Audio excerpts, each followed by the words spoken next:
Hello and welcome to the transcription explanation of this design. Before I get into the letter by letter, I'm going to talk a little bit about how I've kind of chunked it up for the ease of tattooing, which this is not going to be an easy tattoo, and I understand that.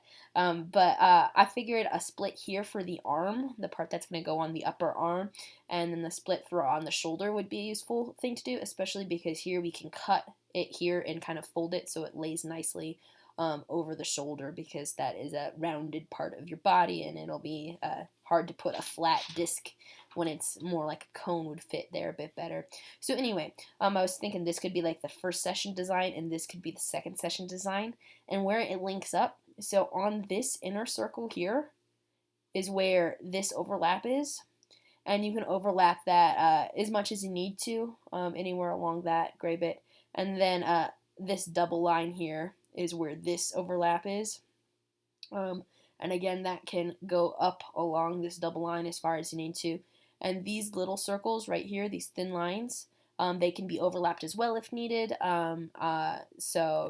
If we end up kind of getting up towards the actual word here, it's fine. You won't mess with the translation until you start covering stuff up. That's inside these word circles here. So yeah, that's a bit about how it overlaps and what I'm thinking as far as how you can put these two designs together. And it's going to be an intense tattoo. Another thing, so my line thicknesses. All of my base thinnest line thicknesses are 15 pixels. So even all of these little guys in here are 15 pixels wide. And then I double it for the thicker ones, so these are 30 pixels. And then these super thick ones are 45 pixels, and then I think this one I made even thicker, like 60 pixels I think. But the line thickness in this design does not really matter.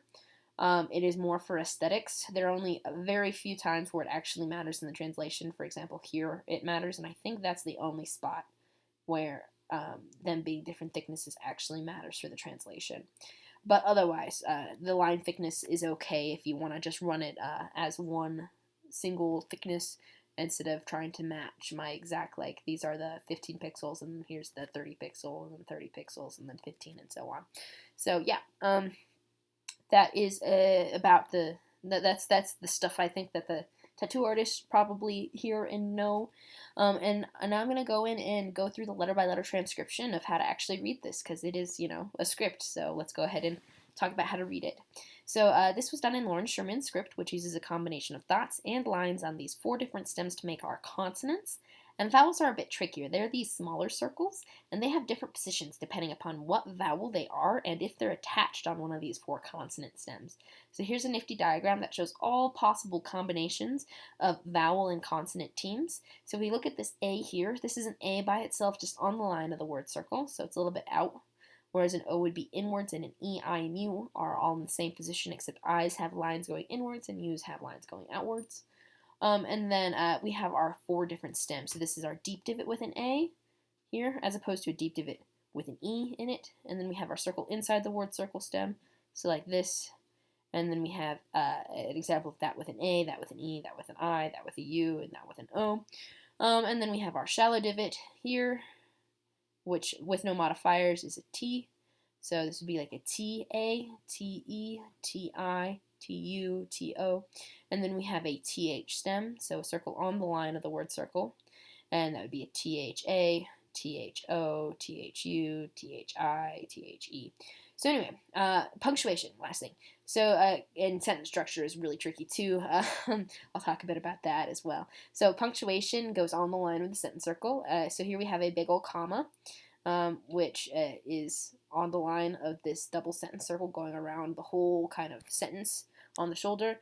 And then we also have another sentence circle kind of at the end of this skewer where we have 2 dot question mark, and then we also have a sentence circle going around this little different kind of a sentence, which I'll get to when I get to, which has that punctuation, that apostrophe for this I-V-E, I've, and then we have this apostrophe here for the I apostrophe V-E. So anyway, sentence order. You read bottom counterclockwise. That is true for words and for sentences. Except sentences, you just kind of go with the flow, starting from bottom and then going counterclockwise. It doesn't have to be a strict circle. So if we look at this design, we have this skewer here, which the bottom part of the design is here. So we start here, and we go this word, which is who. This word can, say, if, I've, changed for the better, question mark. So it follows that path here.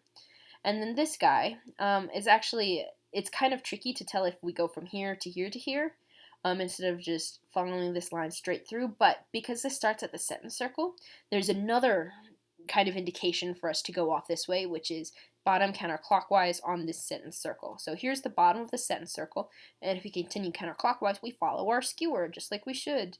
And if we go this way, we're going counterclockwise, which is wrong. So we go bottom count. We go clock. I'm mumbling now. So you start at the bottom of the circle and you go counterclockwise, which is this way. So here's the bottom, and if we go counterclockwise, we hit these guys first instead of this one. So then we have be better.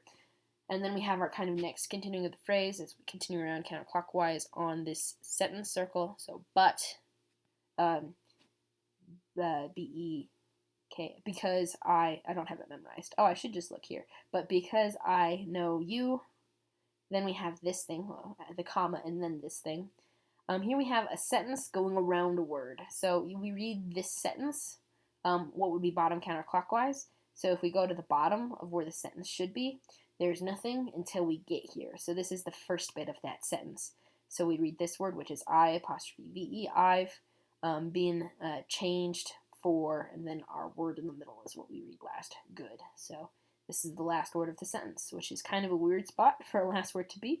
But if we go bottom counterclockwise, that is what we get, because we read this sentence outer to inner, because you read sentences outer to inner.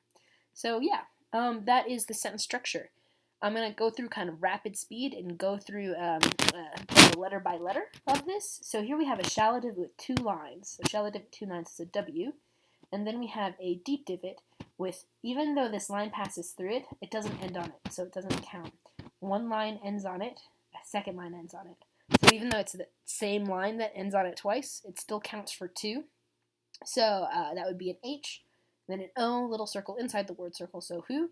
Then we have this word, bottom of the word circle, circle inside the word circle, so we're in this row, and there are 2 dots, so that would be a K. And this word is can, and we spell that with a K instead of a C because in the script we only use C's for proper nouns and acronyms.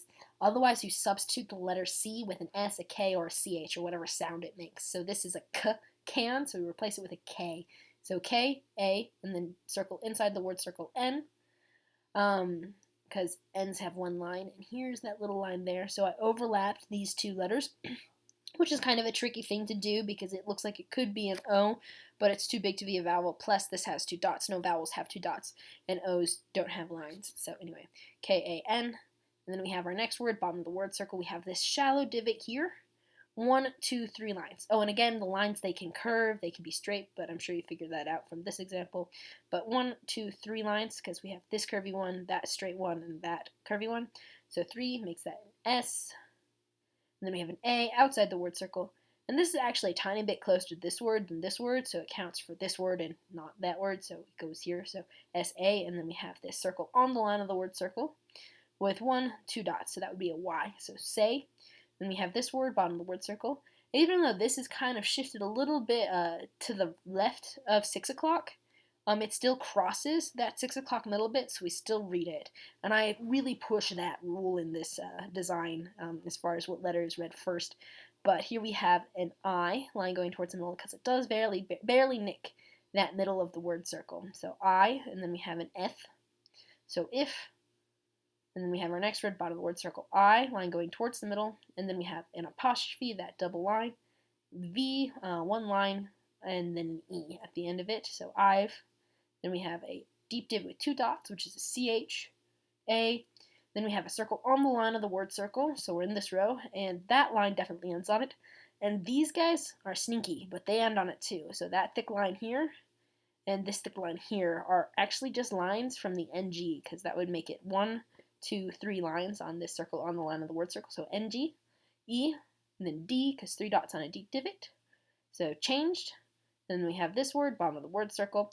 Deep divot, 1, 2, 3 lines, so that thick one, thin one, so F, O, and then R, 1, 2, 3 dots, so 4. Then we have a shallow divot, no modifiers, because this line ends here, not on the line. So it's important that this line ends on the word circle and not on the T stem. So T, we have a deep divot, 1, 2 lines, H, E. So it's again important that these lines end on the H, not on the word circle. Otherwise it would be a BE because it would have no modifiers, but because it has those 2 lines, that one and that one, it's an H, E, so T, H, E. And then we have this last word of our sentence, bottom of the word circle, deep divot, nothing actually ends on it. All of these lines go through. We have a B, E, then we have a shallow divot T, another shallow divot, and these 2 dots are actually inside the sentence ring, so they don't count for this divot, they count for the sentence, which is the question mark at the end of the sentence. So this is just another T. So B, E, T, T, E, 1, 2, 3 dots on the R. So better. And then that question mark. So who can say if I've changed for the better question mark? And then we have our next phrase, B, no modifiers, U, line going outwards, T, shallow divot, no modifiers. And then this little A is part of this word because it's a little bit further from the but, which is this thick line here is the word circle for the but, and then this thin line is the word circle for the next word, which is because, which has an A on it. Anyway, B, so here we have the bottom of the word circle, and this does not cross that middle. So here we go. This one does cross the middle. This one doesn't quite cross the middle. It's very sneaky. But here we have a deep divot, which definitely crosses the middle. So B, E, then we have a K, that's same substitutions. This is 2 dot K. A, U, line going outwards. S, 1, 2, 3 lines on the S, E. So because. Then we have I. This thick line is the word circle for the I, and the I itself is the little vowel with the line going towards the middle. I. Then we have this word, bottom of the word circle. This is the first thing we hit because this does not cross the middle. This is the first thing we hit. It is a double line, so it is a double letter, and the lines are the different thicknesses, so they're 2 different letters. They're just a stacked stem. So we read the thin one and then the thick one. So this thin one has 2 dots by it, so that is a K. 2 dots on a circle inside the word circle, K, and then this thick one in the middle has 1 line on it here, so that would be an N, so KN, then we have an E on the line of the word circle, and then a W, 1, 2 lines on that shallow divot, so because I knew, and then we have U, Y has 2 dots on a circle on the line of the word circle, so Y, and then an O is that little vowel, kind of right in the middle there, like a beat on a string on that. So like there, except I just stuck it in the middle. And then U, little line going outwards. So U, and then we have the comma, which is a thick on the line of the sentence circle. So this is filled in circle on the line of the sentence circle. So new U, comma. Then we have this sentence here, which again, like I mentioned before, we have to find what would be the bottom of this. If this was to be read bottom counterclockwise, we'd start here, and there's nothing until we get here. So here's our first letter. A little circle line going towards the middle, so that's an I with the apostrophe, V-E. So just like this, I line going towards the middle, double line apostrophe, V-E. So I've, B, no modifiers, just like this B, no modifiers, and that B, no modifiers. So B, E, E, N, so Ben, B-E-N. That word. Bean, Ben, bean, depending on your accent. Ben, changed. So this is where things get kind of tricky, telling what is dots and what is lines. I wanted to make it that these lines were obviously not ending on these stems, so I had them go kind of in towards the middle, but then they look kind of like dots. But meh, it's better than looking like lines, I think. So we have 2 dots on this deep divot, so that would be a CH. A outside the word circle. Then we have a circle on the line of the word circle. So we're in this row, and it has those 1, 2, 3 lines, the little kind of T-shaped lines. So 1, 2, 3 lines, all just barely ending on it. So that's an NG, E, right on the line of the word circle where it would be. Then we have this deep divot with 1, 2, 3 dots on that the deep divot, because these lines pass through, so they do not count. I wanted to make little nubbin visible to show that it passes through. So D. And then we have a little space. Then we have a Deep divot with 1, 2, 3 lines. So done just like this NG, 1, 2, 3 lines. So F, O towards the middle, 1, 2, 3 dots on the R. So 4. Then our very last word, we're almost done. G, 1 line, ending there. Double O.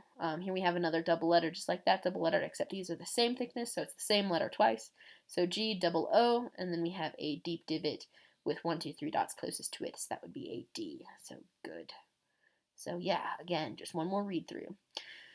Who can say if I've changed for the better? Question mark. But because I knew you, I've been changed for good. Yeah. Woo. That's that. I hope you like it. Bye.